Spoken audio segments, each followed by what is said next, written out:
આ પ્રકારનો દાખલો પૂછાય ત્યારે પ્રથમ તો આપણે શું કરવું પડે, આ જે આવૃત્તિ છે એને વ્યવસ્થિત ક્રમમાં ગોઠવવી પડે. એટલે પહેલાં તો આપણને ગુણ આપેલા છે, એ ગુણ લખી દઈશું. ગુણ કેટલા છે? 10, 20, 30, 40, 50 અને 60. એટલે 10, 20, 30, 40, 50 અને 60. પછી વિદ્યાર્થીઓની સંખ્યા એટલે કે આવૃત્તિ કહેવાય, એને F તરીકે દર્શાવાય. 4, 7, 15, 8, 7 અને 2.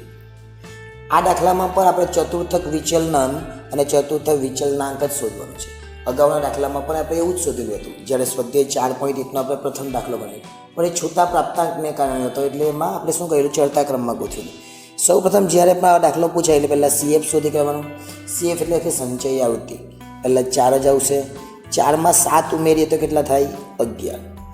11માં 15 ઉમેરીએ તો કેટલા થાય? 26. 26માં 8 ઉમેરીએ તો કેટલા થાય? 34. 34માં 7 ઉમેરીએ તો કેટલા થાય? 41. અને 41માં 2 ઉમેરીએ તો કેટલા થાય? 43. એટલે અહીંયા પણ કેટલા થવાના? 43. આટલું આપણે ક્લિયર થઈ ગયું. અને શું કહેવાય? n બરાબર 43. સૌ પ્રથમ આપણે પ્રથમ ચતુર્થક શોધીશું, એટલે કે Q1. Q1 બરાબર n+1/4 મૂ અવલોકન અથવા મા અવલોકનની કિંમત. આ જ વસ્તુ પહેલાંમાં પકડી હતી, પણ ત્યારે ચડતા ક્રમમાં ગોઠવેલો અને n બરાબર પેલી રકમો જે આપેલી આંકડાથી લીધા હતા. અહીંયા n બરાબર 43 લઈશું, એટલે 43 +1/4 મૂ અવલોકન. 43 ને 1 કેટલા થાય? 44/4. 44/4 એટલે કેટલા આવે? 11માં અવલોકનની કિંમત. હવે 11મું અવલોકન શેમાં સમાય? તો આ CFમાં જોવાનું. એટલે આપણે એ લખીશું CF પરથી અથવા CFમાં જોતા.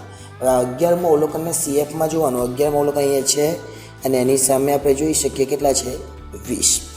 માટે Q1 બરાબર કેટલા આવવાના? Q1 બરાબર 20. કેવી રીતના આવ્યા? તો 11ની સામે. જો 11ની જગ્યાએ 12 હતો તો પણ આ જ આવતે, 15 હતો તો પણ આ જ આવતે, કેમ કે 26થી નાના જ્યાં સુધી આવે તેમાં બધામાં 20 આવવાનું છે. હવે Q3 શોધીએ. સેમ વસ્તુ છે, આ જ આગળ ફક્ત 3 મૂકીશું, એટલે આગળ લખીશું 3 અને n+1/4 મૂ અવલોકન અથવા મા અવલોકનની કિંમત.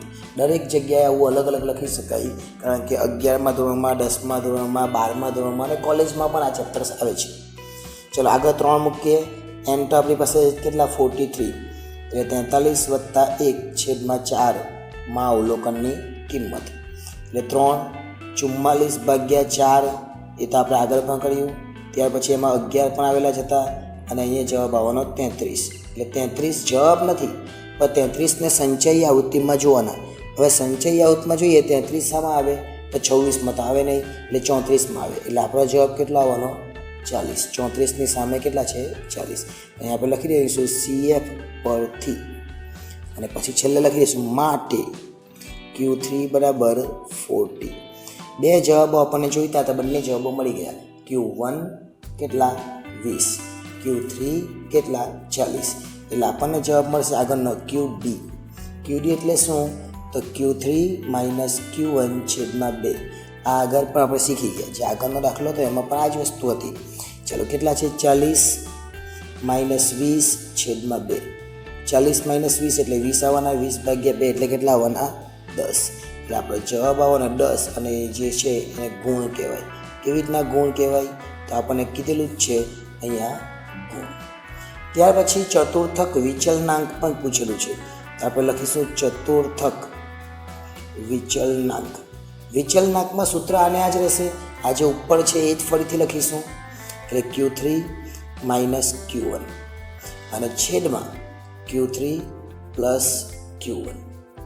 સૂત્ર આ જ હતું, પણ 2 વાર 2 આવે. આ 2 જે છે 2ના છેદમાં એટલે 2 નીકળી જાય એટલે આટલું વધે. ચલો Q3 - Q1 એટલે કેટલા? તો એ તો આપણને ખબર છે 40 - 20 અને છેદમાં 40 + 20. એટલે 40 - 20 અને છેદમાં 40 + 20. 40માંથી 20 જે તો 20 અને 40 ને 20 60. એટલે જવાબ કેટલો આવે? 1/3.